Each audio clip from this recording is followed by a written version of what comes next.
Joe Biden's foreign policy safeguarding America or putting Americans in peril? I'm going to go with door number 2 on this one. Welcome to Bold and Blunt. I'm your host, Cheryl Chumley, giving you a Christian conservative look at today's news, politics, culture, and events. And today's topic of discussion is Feckless Joe Biden's foreign policy, putting Americans in harm's way every day. Not just Americans, all around the world. How come whenever a Democrat is in the White House, the world goes crazy? That's a good question. And I have a guest today who has some good answers on that. Her name is Rebekah Koffler. She is a Russian-born American citizen who has spent years and years behind the doors of the deep state as an intelligence expert. And she is here today to weigh in on what's going on with this administration's foreign policy, particularly with Russia. Because Russia is massing troops at Ukraine's border right now. Is that something that Americans should be worried about? Probably. Seems like it might be something we want to pay attention to. But before I get into all that, I want to give a quick heads up. If you are looking to subscribe to Bold and Blunt, my twice weekly podcast that I produce at the Washington Times, you can do so, of course, by going to WashingtonTimes.com, finding my hyperlinked name, clicking on it, and scrolling to the bottom of any one of my commentaries. And there you can sign up for my 3 times a week newsletter. It comes out Monday, Wednesdays, and Fridays with all my daily commentaries and my Tuesdays and Thursdays Bold and Blunt podcast. You can also get Bold and Blunt anywhere podcasts are offered, but I want to draw your attention particularly to a faith-based platform that offers my Bold and Blunt podcast. It is called Edify, edify.app/podcast. Go there, check out Bold and Blunt. Check out all the faith-based podcasts there. They're great ways of bolstering your optimism during these dark, dismal, bleak Joe Biden times. Speaking of which, Joe Biden foreign policy. Should we be concerned? It seems to me the answer is yes. Heck yes. Anytime a Democrat is in the White House, what do America's enemies do? Answer: rub their hands with glee, right? This is their opportunity. This is their time. This is their moment in the sun to seize control of the world stage and exert their influence and conduct their military operations. Hey, Russia, what's going on there? Well, if you want the truth, don't ask the White House. Listen to this. This is John Kirby, spokesperson for the Department of Defense, fielding questions about Russia's massing of troops at the Ukraine border. In the last couple of days on Ukraine, or any plan for later today to sort of discuss ongoing military buildup of Russian troops on the ground there. Are you going to address it? Do you have any plans to talk about it? About increasing military aid. Specifically, are there any military advisors on the ground, or is there any talk about putting advisors on the ground there? What's America going to do? I can tell you that the Secretary did chair a meeting this morning with key departmental leaders, including the Chairman of the Joint Chiefs of Staff and General. And the Democrats swing into action. They hold a meeting. They hold a meeting with several advisors and officials, and they hold a meeting and discuss it, and discuss what to do about it. Go on, John, tell us more. Walters out at UCOM to discuss the situation. They're discussing Russia's massing military on the border, but Joe Biden's administration, they're meeting behind closed doors. They're discussing. They're holding discussions. They're talking about it. In Ukraine and, of course, in Western Russia. I won't get into intelligence assessments, but he is staying very keenly and closely informed by senior military and policy leaders here at the department about what we continue to see. And what we continue to see is added capability that President Putin continues to added military capability. What is he talking about? We continue to see added capability that Putin is adding. He's adding away, and we're discussing behind closed doors the additions of military that Putin is adding to the border. But Joe Biden, keenly aware, he is keenly aware. Here we go. Capability in the western part of his country and around Ukraine. I'm not going to get ahead of decisions one way or another that the administration may or may not make here. Because there aren't any. The only decisions this administration is going to make is to continue to hold discussions. They may move the discussions from one room to another. They may change out the players who are invited to participate in the discussions. But there's really not going to be much action from this administration in terms of halting Putin's designs to one day recreate the glory days of Russia with the Soviet Union. My guest today, Rebekah Koffler, she's an expert in all things Russia, and as she has stated time and again, and no doubt she will be stating again today for this show, Russia's ultimate endgame is to bring back the Soviet Union, to bring back the days of so-called Russia glory, and of course diminish America's exceptionalism on the world stage, right? Russia wants to dominate. So it's not as if America should go to war with Russia to defend Ukraine. But the interesting thing to take note here is that, once again, every time a Democrat is in the White House, Russia seems to feel emboldened to take action, to stretch Russian wings, so to speak. It happened in 2014 with Barack Obama. Here it is happening again with Joe Biden. It just goes to the weakness of the Democrat-run White House.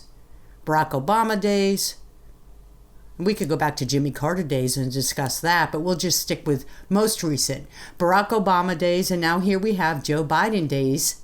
And his leadership, which is to say his lack of leadership, is being noted around the world by leaders who would love to see America crumble, crippled, and removed from dominance on the world stage.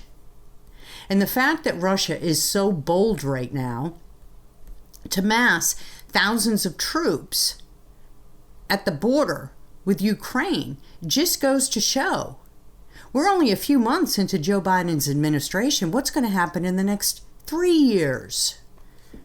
It's not as if we're just talking about Russia. There's Iran, North Korea, China.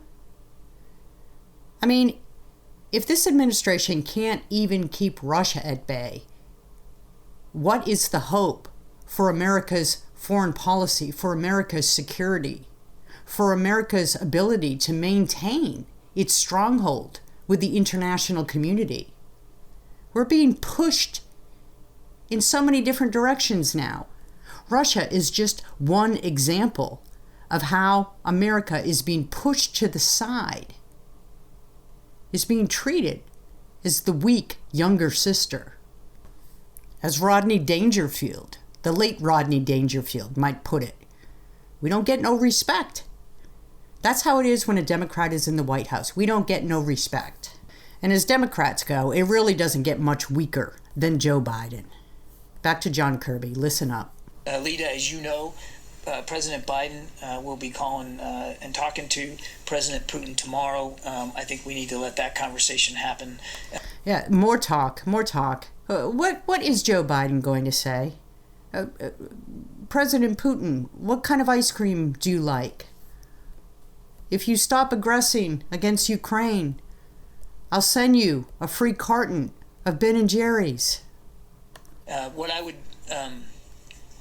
would point you to is the Secretary's comments over the weekend when he was out at the Reagan National Defense Forum, where he said and still believes that diplomacy and leadership can still make a difference here, and that there needs to be space for that diplomacy and for that leadership to come to play.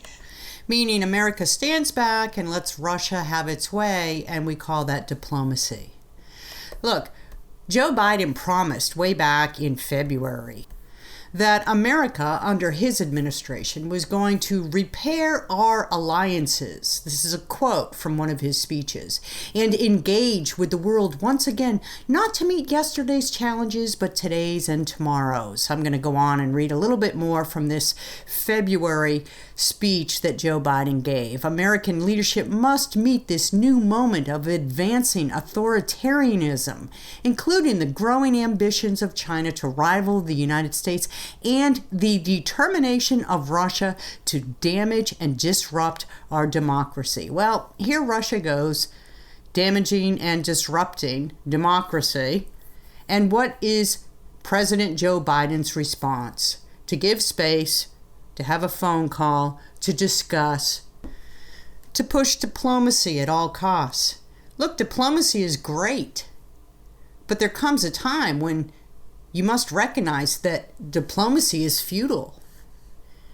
And again, this isn't about waging war. This isn't about, it's either got to be lay down and play dead, which, as we all very well know, is the Democrats' default position. It's the Democrat Party's way of doing things, or outright declare war. There's a lot of gray area there. And this is where a strong leader really shines. If you have a strong leader, then just the fact that the leader has a reputation of being strong holds at bay a lot of the aggressions that some of these foreign nations like to make under a Democrat president, under a Democrat administration. When you have strength in the White House, it causes those with perhaps nefarious type designs to hesitate, to rethink, to regroup, to reconsider, or at least to slow their roll. Donald Trump, when he came into the White House, everybody knew that he was a tough guy. Everybody knew that he was talking about America first and make America great again. And he was coming right out and talking strongly against the foreign governments of the world that would otherwise, if a strong leader hadn't been in the White House, otherwise take advantage of America and Americans. Donald Trump was able to calm the waters of the world simply by making clear that he would take military actions or take strong, aggressive steps to keep the waters of the world calm. Foreign players didn't know where Donald Trump stood on foreign policy a lot of times. Some foreign players even whispered about Donald Trump being crazy or being impulsive. They weren't sure where he stood. And guess what? That's a good thing. When your enemies don't know the extent to which you will take to keep yourself and your interests safe, that's a good thing. It's kind of like if criminals don't know whether you own a weapon or not, if you own a gun or not. If criminals don't know that, they're more hesitant to break into your home. But if they know that you don't own a weapon, and they know that you don't have any type of defense system that will harm them, criminals are more apt to break into your home. Well, Donald Trump was a strong leader, and he so strategically worked his foreign policy to make it clear, first, that it was America first, and second, to keep foreign nations on their toes as to second guessing what he would do versus what he wouldn't do, that a lot of wickedness, a lot of aggression and hostilities that would have taken place did not take place. if somebody's strong in their demeanor, you're less apt to take advantage of them. And Joe Biden is not that strong guy. He is just not strong in his demeanor. He's not strong in his speech. He's not strong in his health. And foreign nations know this. And this is why Russia is being so bold right now in massing troops at the border. And this is why Americans should be a little bit worried about what's to come in the next 3 years. My guest today, Rebekah Koffler, author of Putin's Playbook, is here to discuss. Rebekah, thank you so much for being on Bold and Blunt. I really appreciate your time. It's my honor and pleasure, Cheryl. So glad to be here with you. Yeah, I love having you on as a guest. And your expertise is very necessary in these perilous times under Joe Biden's administration because they seem feckless in all things political, but especially on foreign policy. What's going on with Russia's massing of troops on the Ukraine border? Yes, Cheryl. Unfortunately, the roads are on the march around the world, including the quote-unquote former KGB operative, Russian President Vladimir Putin, who wants to implement his strategic ambitions while taking the window of opportunity during the Biden's presidency, which the Russian intelligence has assessed as being weak on foreign policy, as you just pointed out. So the massive military buildup along the Ukrainian border is all about two things. First, demonstrating to President Biden that Putin is ready to enforce his so-called red line that Ukraine, which Russia views as a part of its strategic security perimeter, will not be incorporated into NATO, which Russia has declared as its top security threat in its military doctrine. And number two is that President Putin is ready to wage war against America over Ukraine. And as we know, the United States has demonstrated that it is not able, unfortunately, to bring the so-called endless wars to conclusive victory based on our recent withdrawal from Afghanistan. That's kind of astonishing what you just said, that Vladimir Putin is seriously considering waging war on the United States. You mean physical military war? So, yes, there's a different interpretation of war that President Putin's strategists have developed. They call it the new generation warfare. Another more specific name for it is called controlled instability, whereby, as I wrote in my book, Putin's Playbook, Russia's Secret Plan to Defeat America. An excellent book. Excellent book. Thank you, Cheryl. So the Russian strategists have incorporated various non-kinetic means, such as cyber attacks, space warfare, and other tools in Putin's arsenal that are intended to bypass the United States' conventional superiority. Putin understands that the U.S. has the best warfighting force in military history, and that is why his strategists have developed a doctrine that is intended to bypass that. This is why we have seen things like the recent anti-satellite missile tests, the hypersonic weapons test, and things like that, because he's signaling to Biden that he can deafen and blind U.S. forces if it came to an all-out shooting war, as President Biden termed it.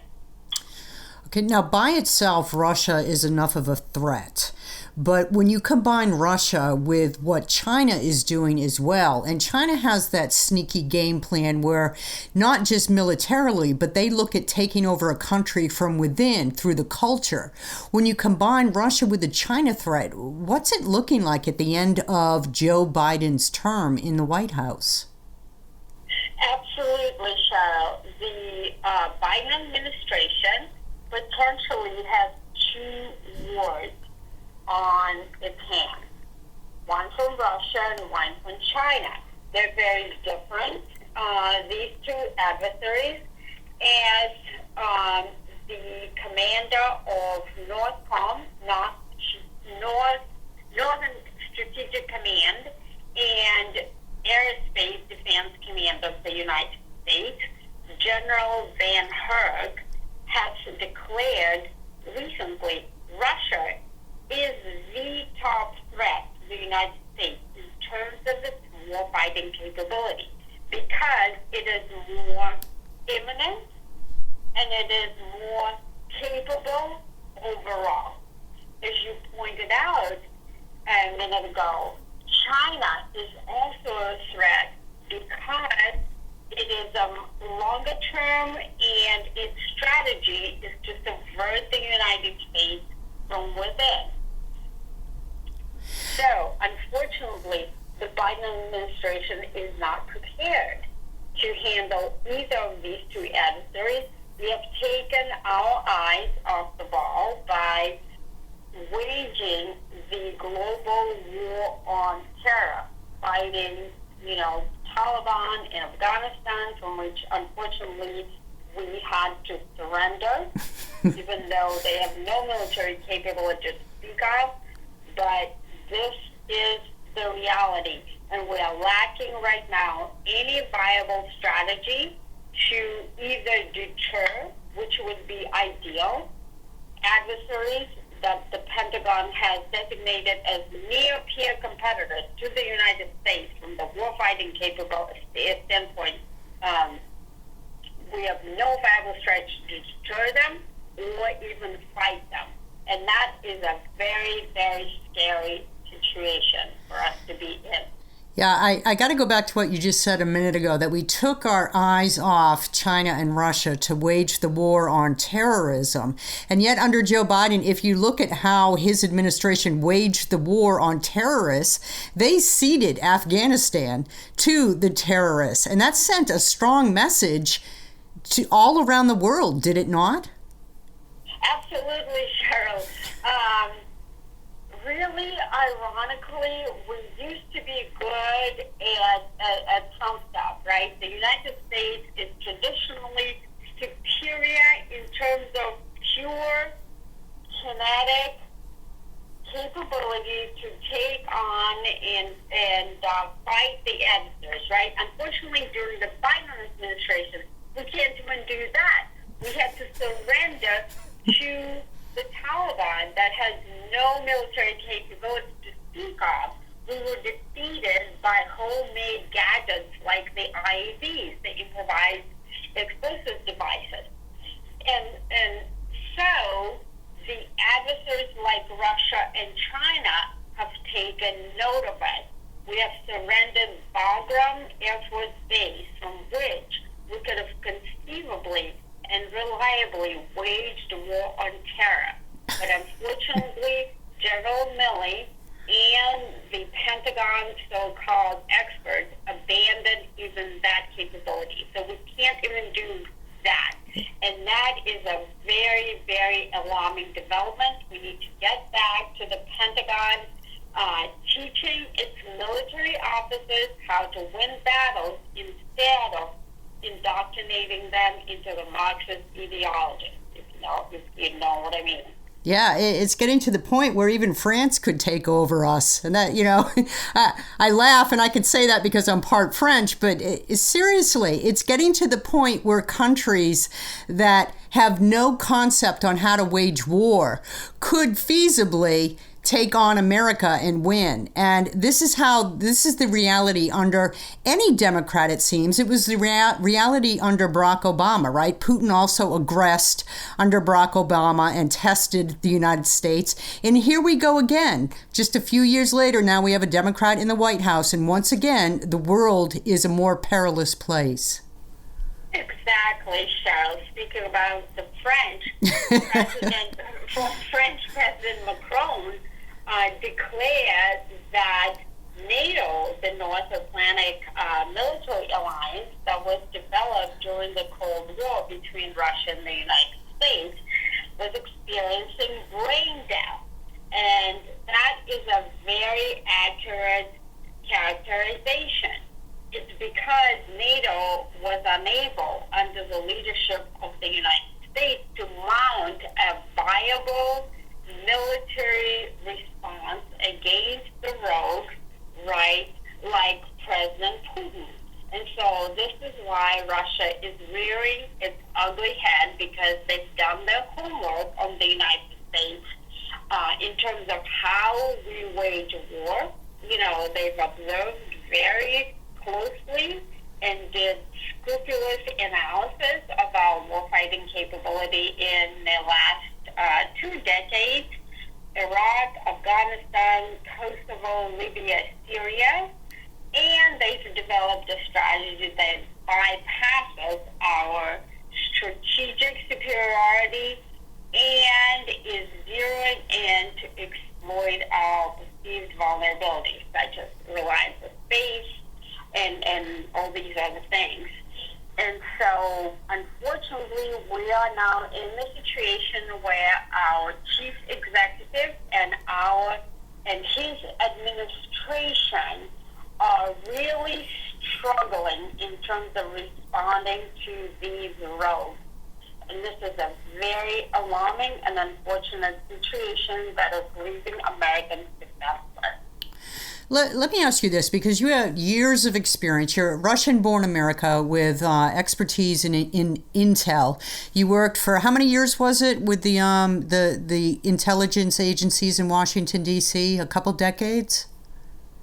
So I've had a couple of decades of experience under my belt in terms of Russian doctrine and strategy, mindset, and I spent in the intelligence community several years, primarily under the Obama administration, which unfortunately was very, very weak on Russia because they were pursuing an unachievable goal of the proverbial reset with Russia, while Russia was modernizing its military and developing cyber capabilities and all sorts of other kinetic capabilities to target America, because they perceive that a war between the United States and Russia is inevitable, and they're prepared to win that war. That's what my book is all about.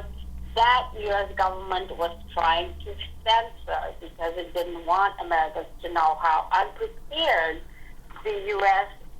national security apparatus is to wage such a war. So let me, I know our time's growing tight already. That was fast. But let me ask you this question. Let me finish up with this question. With all your years of experience in intelligence, what have you found is sort of the whisperings of nations that with hostile intent to America when we have a change in the White House from Republican to Democrat? Is this, without being partisan, with just giving the straight intelligence analysis of what other countries say about America when we switch from a Republican to Democrat, what are the whispers? So it's very simple. You know, most adversaries, if not all of them, respond to fear, if you will, because fear equals respect. They have assessed that the Biden administration is not prepared to neutralize these adversaries and to stand up to their strategic ambitions. And so it's very simple.